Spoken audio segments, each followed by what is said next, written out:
사도 바울은 치열한 삶의 현장에서 전쟁과 같은 삶을 살아야 하는 성도들에게 하나님의 전신갑주를 입으라고 권면합니다.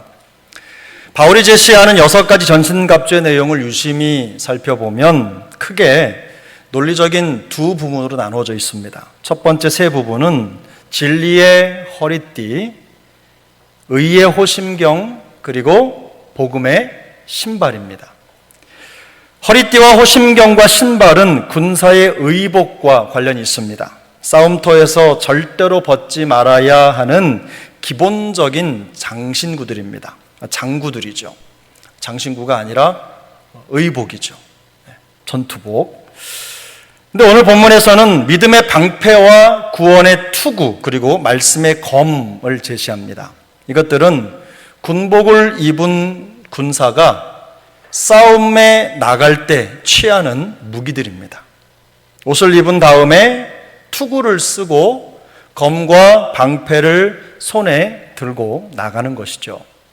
거꾸로 머리에 투구를 쓰고 방패를 들고 검을 든 다음에 허리띠를 차고 호심경을 입고 신발을 신는 군인은 없을 것입니다. 상상해 보시기 바랍니다. 제가 양복을 입을 때 수트를 먼저 입고 그 위에 셔츠를 입고 넥타이를 맸다면 얼마나 우스꽝스럽겠습니까? 그런 일이 있을 수도 없지만 아주 당연한 논리를 바울이 제시합니다. 먼저 갑옷을 입고 그리고 무기를 장착하는 것입니다. 본문 16절을 보면 모든 것 위에라는 말로 이 논리적인 설명을 뒷받침합니다. 바울은 먼저 성도가 진리와 의와 복음으로 무장해야 함을 강조합니다. 그 다음으로 그 모든 것 위에 본격적인 전투가 시작될 때 사용해야 할 방패와 투구와 검을 가지라는 권면을 이어갑니다. 그 중에서 가장 먼저 바울은 믿음의 방패를 가지라고 말합니다. 16절입니다. 우리 16절 함께 읽습니다. 모든 것 위에 믿음의 방패를 가지고 이로써 능히 악한 자의 모든 불화살을 소멸하고. 바울은 믿음의 방패, 믿음을 방패에 비유합니다. 믿음의 방패. 여기서 말하는 방패는 작은 손방패가 아니라 온 몸을 다 가릴 수 있을 만큼 큰, 최소한 135cm 이상, 1m 50 정도 되는 크기의 큰 방패를 말합니다. 대개 이런 방패를 든 병사들은 전열의 가장 앞줄에 배치되었습니다. 그 뒤에 몸을 가리고 있으면서 적이 쏘는 화살과 던지는 창을 막아내고 또 후방에서 활을 쏘고 창을 던지는 공격을 하는 것입니다.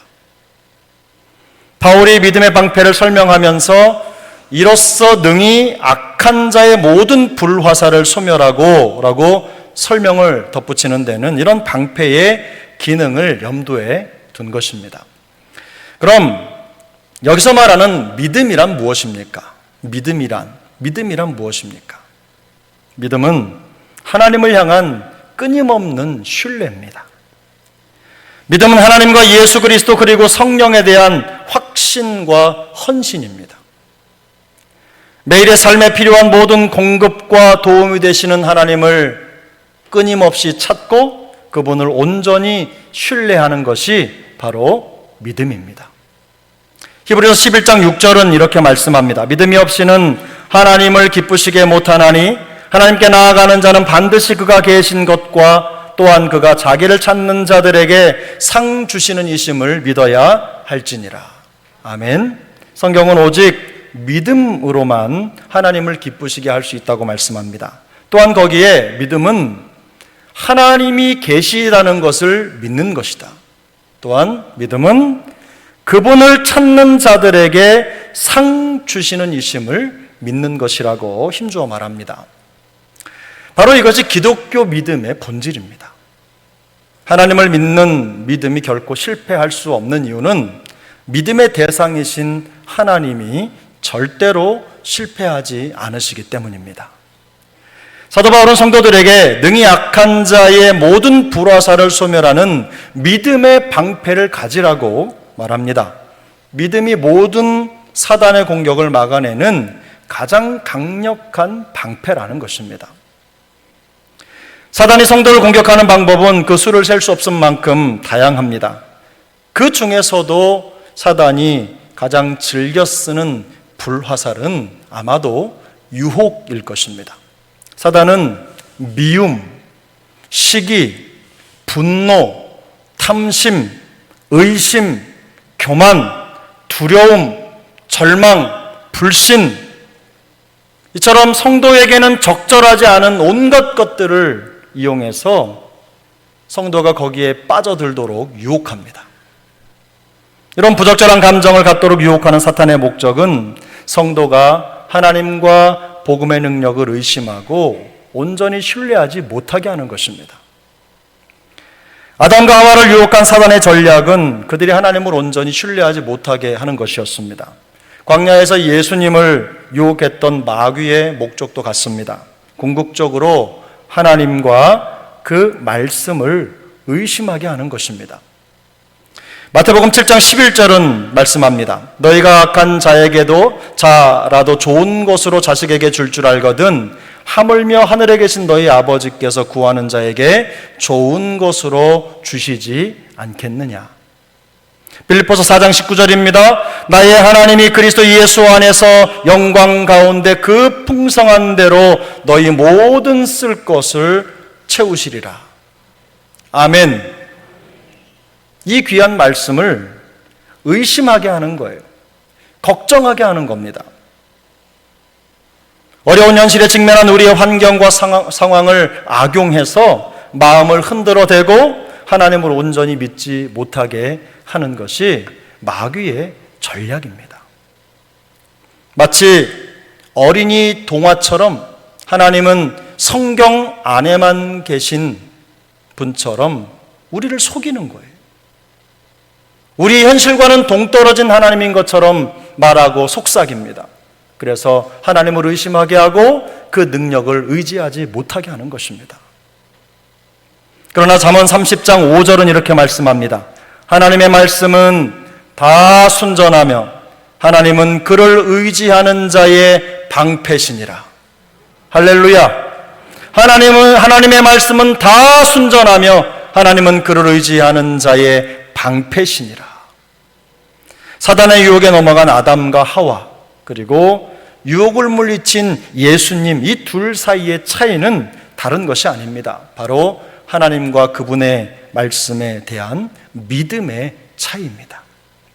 하나님을 의심하라는 사단의 유혹을 소멸하는 유일한 방법으로 주신 것은 하나님을 끝까지 신뢰하는 것입니다. 시험하는 마귀를 이기고 대적하는 방법이 무엇입니까? 바로 하나님을 믿는 거예요. 이것이 믿음의 방패를 가지라는 말의 의미입니다. 시편 18편 30절은 이렇게 말씀합니다. 하나님의 도는 완전하고 여호와의 말씀은 순수하니 그는 자기에게 피하는 모든 자에게 방패시니라. 이것은 다윗의 고백입니다. 다윗이 자기의 인생 전체를 수업료로 지불하고 얻은 교훈이에요. 값진 교훈이죠. 하나님을 신뢰하는 삶에 대한 살아있는 증언입니다. 그뿐만이 아닙니다. 사도 요한은 요한일서 5장 4절에서 무릇 하나님께로부터 난 자마다 세상을 이기느니라. 세상을 이기는 승리는 이것이니 우리의 믿음이니라 라고 간증합니다. 역사가들에 따르면 사도 요한은 93세에서 94세까지 살았다고 합니다. 유일하게 사도 중에 순교하지 않고 나이가 들어서 자연사한 사도죠. 일평생의 시간을 다 들여서 얻은 교훈이 바로 믿음으로 세상을 이긴다는 거예요. 성도는 그리스도를 믿는 믿음으로 세상을 이긴다는 이 중요한 증언, 바로 이것이 사도 요한이 자기의 평생을 들여서 얻은 인생의 결과물입니다. 성도가 세상을 이기는 방법은 현란한 지식이나 재능이나 혹은 개인의 능력이 아닙니다. 오직 믿음으로 마귀의 관계를 대적하고 유혹의 불화살을 소멸하는 것입니다. 성도는 믿음으로 삽니다. 믿음은 성도가 세상을 이기는 유일한 방식입니다. 세상의 잔꾀로는 마귀의 관계를 대적할 수도 없고 이길 수도 없습니다. 하나님을 기쁘시게 하는 것은 오직 믿음으로 가능합니다. 우리는 오직 믿음으로 위대한 역사를 이루어 가시는 하나님의 동역자가 됩니다. 다른 능력이나 힘으로 되는 게 아닙니다. 믿음으로 우리가 하나님의 동역자가 되는 겁니다. 저는 우리 세종항교회와 영가족들이 이런 믿음의 방패로 철저하게 무장된 삶을 살아갈 수 있기를 축복합니다. 다음으로 바울은 17절에서 구원의 투구를 가지라고 말합니다. 구원의 투구, 17절. 우리 17절 함께 읽겠습니다. 구원의 투구와 성령의 검 곧 하나님의 말씀을 가지라. 아멘. 바울이 다섯 번째로 제시하는 전신갑주의 요소는 투구입니다. 투구는 병사들이 전쟁에 나갈 때 머리에 쓰는 것입니다. 바울은 그 투구를 구원의 투구라고 표현을 합니다. 물론 이 구원의 투구라는 말을 여기에서만 사용한 것은 아닙니다. 데살로니가전서 5장 8절을 보면 우리는 낮에 속하였으니 정신을 차리고 믿음과 사랑의 호심경을 붙이고 구원의 소망의 투구를 쓰자, 이렇게 말씀합니다. 구원의 투구 대신 구원의 소망의 투구라고 표현을 하고 있는 것이죠. 그러면 구원이란 무엇입니까? 구원이란 십자가에 달린 예수 그리스도의 대속의 죽음과 부활을 통해서 하나님이 우리에게 가져온 새로운 관계입니다. 우리가 예수님을 믿으면 얻는 것이 구원이라고 되게 말하지만 사실 구원은 새로운 관계입니다. 하나님과 우리의 새로운 관계. 죄인과 심판자의 관계가 아니라 자녀된 의인과 아버지의 관계입니다. 바로 그것이 구원의 결과물입니다. 다시 말해서 허물과 죄로 죽어 마땅한 우리를 용서하시고 영원히 보호하시겠다는 하나님의 열심히 맺은 열매가 바로 구원입니다. 머리를 보호하는 투구를 구원과 연결해서 설명하는 이유는 성도에게 구원의 확신을 뺏어서 낙심하게 하려는 사단의 의도가 깔려 있습니다. 구원받은 성도라고 해서 항상 꽃길만 걷는 것은 아닙니다. 과거 엘리야 선지자의 삶을 봐도 그렇습니다. 바알과 아세라 선지자 450명과 겨루어 당당하게 승리를 거두었습니다. 모두 죽이고 승리했어요. 그런데 그 승리의 기쁨도 잠시뿐이었습니다. 열왕기상 19장 4절인데요. 자기 자신은 광야로 돌아가 하룻길쯤 가서 한 로뎀나무 아래에 앉아서 자기가 죽기를 원하여 이르되 여호와여 넉넉하오니 지금 내 생명을 거두시옵소서. 나는 내 조상들보다 낫지 못하니이다 하고. 이게 누구의 기도입니까? 엘리야의 기도입니다. 아합과 그의 아내 이세벨이 그를 죽이겠다고 위협하자 죽음의 생명의 위협을 느낀 겁니다. 그래서 그는 도망합니다. 광야로 도망합니다. 그리고는 그곳에 주저앉아서 엎드려 하나님 앞에, 하나님, 차라리 죽는 게 낫습니다. 저를 죽여주시옵소서. 낙심이 그를 그렇게 만든 겁니다. 낙심이 그를 무너뜨린 거예요. 물론 하나님은 천사를 보내셔서 그를 죽음의 절망과 낙심에서 건져내십니다. 그러나 낙심은 이렇게 정의의 사자, 믿음의 사자도 무너뜨리는 겁니다. 바울의 인생도 녹록하지 않은 것은 마찬가지였습니다. 고린도후서 4장을 보면 바울이 어떤 인생을 살았는지 그 여정을 한눈에 볼 수 있는 대목이 등장을 하는데요. 8절부터 10절까지입니다. 우리가 사방으로 우겨싸움을 당하여도 쌓이지 아니하며 답답한 일을 당하여도 낙심하지 아니하며 박해를 받아도 버림받지 아니하며 거꾸로 트림을 당하여도 망하지 아니하고 우리가 항상 예수의 죽음을 몸에 짊어짐은 예수의 생명이 또한 우리 몸에 나타나게 하려 함이니라. 그 자신이 얼마나 고단한 인생을 살아왔는지를 볼 수 있는 대목입니다. 그의 인생에도 좌절과 실패의 쓴맛을 경험한 일들이 얼마든지 있었습니다. 놀랍게도 우겨쌈을 당하고 답답한 일을 당하고 낙심과 박해와 거꾸로 트림을 당하는 일은 불신자들이 겪었던 일이 아닙니다. 구원받은 사람, 복음에 충성하는 사람, 주를 위해 살겠다고 결심하고 또 결심하는 사람이 겪었던 일들입니다. 그러나 그는 또 이렇게 고백합니다. 고린도후서 4장 16절부터 18절인데 우리 함께 읽겠습니다. 그러므로 우리가 낙심하지 아니하노니 우리의 겉사람은 낡아지나 우리의 속사람은 날로 새로워지도다. 우리가 잠시 받는 환난에 경한 것이 지극히 크고 영원한 영광에 중한 것을 우리에게 이루게 함이니 우리가 주목하는 것은 보이는 것이 아니요 보이지 않는 것이니 보이는 것은 잠깐이요 보이지 않는 것은 영원함이라. 아멘. 여기서 바울은 구원의 확신을 가진 성도가 낙심하지 않는 이유를 크게 두 가지로 설명합니다. 첫 번째, 구원의 확신은 날마다 우리를 새롭게 하기 때문입니다. 구원은 단지 우리가 죄로부터 해방되었다는 사실만 의미하지 않습니다.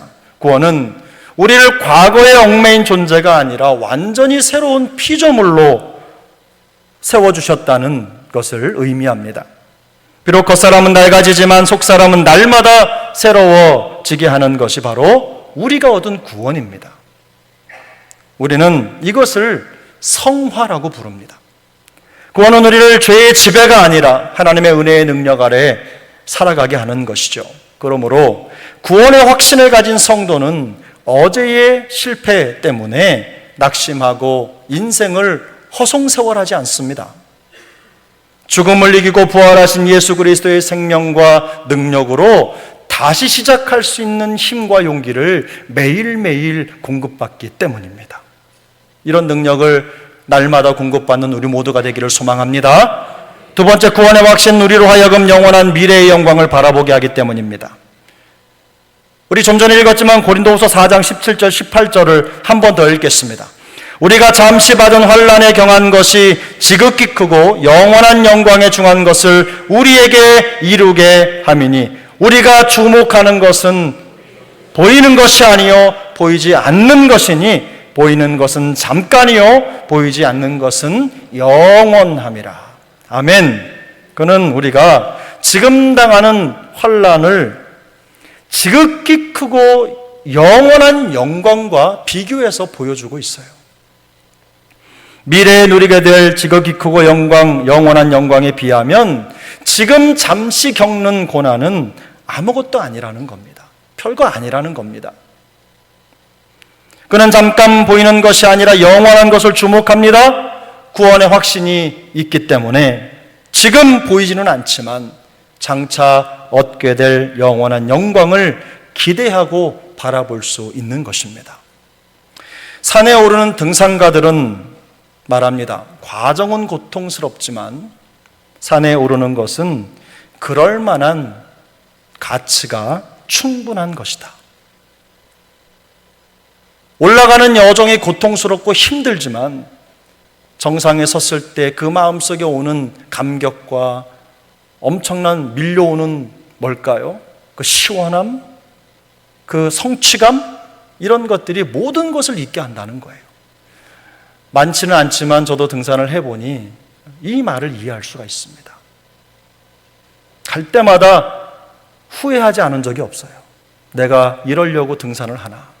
그런데 정상에 올라서면 늘 감사하고 감격해. 물론 내려갈 걱정을 또 되긴 합니다만 항상 그랬어요. 하물며 구원받은 자가 누리는 영원한 영광을 단지 등산의 기쁨에 비교할 수 있겠습니까? 사단 마귀는 우리에게서 이 구원의 기쁨과 감격과 확신을 빼앗기 위해서 수단과 방법을 가리지 않는 것입니다. 우리를 넘어뜨리려고 하는 거예요. 낙심시켜서 넘어지게 할 수도 있습니다. 절망하게 하는 방법을 사용할 수도 있습니다. 우리의 실패와 죄를 들먹이면서 주저앉히려고 할 수도 있습니다. 건강 문제와 같이 좀처럼 해결되지 않는 문제를 앞세워서 하나님의 능력을 의심하게 할 수 있어요. 예수를 믿고 나서도 여전히 형편없어 보이는 우리의 인품, 우리의 성품을 지적하고 정죄하면서 예수를 믿은 지가 언젠데 그거밖에 안 돼 라고 말하면서 우리의 구원을, 우리의 확신을 흔들 수도 있습니다. 그러나 구원은 성도가 바라봐야 할 최종적인 승리의 깃발인 줄로 믿습니다. 우리 안에 착한 일을 시작하신 이가 그리스도 예수의 날까지 이루실 줄을 날마다 확신해야 하는 것입니다. 그래서 바울은 이렇게 선포합니다. 내가 확신하노니 사망이나 생명이나 천사들이나 권세자들이나 현재일이나 장래일이나 능력이나 높음이나 깊음이나 다른 어떤 피조물이라도 우리를 우리 주 그리스도 예수 안에 있는 하나님의 사랑에서 끊을 수 없으리라. 할렐루야. 이것이 바울의 고백이고 확신이며 또 우리의 고백이고 확신입니다. 이것은 단지 우리의 삶을 긍정적으로 바라보라는 말이 아닙니다. 그저 좋게 생각해라고 말하는 철학이나 인문학이 아니에요. 우리를 영원히 보호하시고 지키신다는 하나님의 구원의 약속을 확신하는 것입니다. 이처럼 구원의 투구를 가지라는 것은요, 그리스도 안에 완전히 새로워진 성도의 삶을 자기의 것으로 삼으라는 뜻입니다. 바울은 사방으로 우겨쌈을 당하고 답답한 일을 당하고 박해를 받고 거꾸로트림을 당할 만큼 맹렬한 공격을 받으며 살았습니다. 이처럼 믿음을 지키고 구원의 확신을 가진 채로 그리스도인답게 산다는 것은요, 사실상 고통을 선택하는 것이나 다름이 없습니다. 그것 자체가 어려운 거죠. 믿음으로 살려고 하면 할수록 더 왠지 더 깊은 구멍으로 들어가는 것 같고 마음속에 답답함을 느낄 때가 한두 번이 아닙니다. 예를 들면 동성애를 반대하고 내가 그리스도인이라는 것을 감추지 않는 것만으로도 세상 사람들에게 혐오와 증오의 대상이 될 수가 있습니다. 하나님이 천지를 창조하셨다, 하나님의 천지 창조를 믿고 그 믿음을 드러내고 고백하는 것만으로도 조롱거리가 되고 비웃음거리가 되기도 합니다. 다른 나라 얘기가 아닙니다. 지금 우리가 살고 있는 대한민국의 현재를 말씀드리는 것입니다. 그러나 이럴 때일수록 악한 세상의 모든 유혹의 불화살을 소멸하는 믿음의 방패로 무장해야 될 줄로 믿습니다.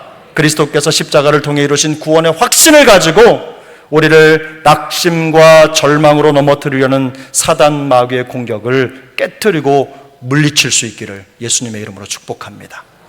여러분, 데살로니가전서 5장 말씀을 함께 보겠습니다. 데살로니가전서 5장 8절부터 11절인데요. 우리 천천히 읽겠습니다. 우리는 낮에 속하였으니 정신을 차리고 믿음과 사랑의 호심경을 붙이고 구원의 소망의 투구를 쓰자. 하나님이 우리를 세우심은 노하심에 이르게 하심이 아니요 오직 우리 주 예수 그리스도로 말미암아 구원을 받게 하심이라. 예수께서 우리를 위하여 죽으사 우리로 하여금 깨어있든지 자든지 자기와 함께 살게 하려 하셨느니라. 그러므로 피차 권면하고 서로 덕을 세우기를 너희가 하는 것 같이 하라. 아멘. 이 말씀은 아주 극심한 박해 속에 고통하는 데살로니가 교인들을 향한 바울의 칭찬입니다.